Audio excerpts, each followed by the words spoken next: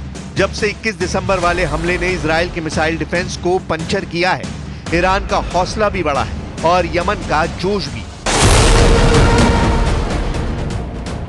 दोनों के पास ballistic missile है जो इजराइल को अपनी रेंज में रखती है।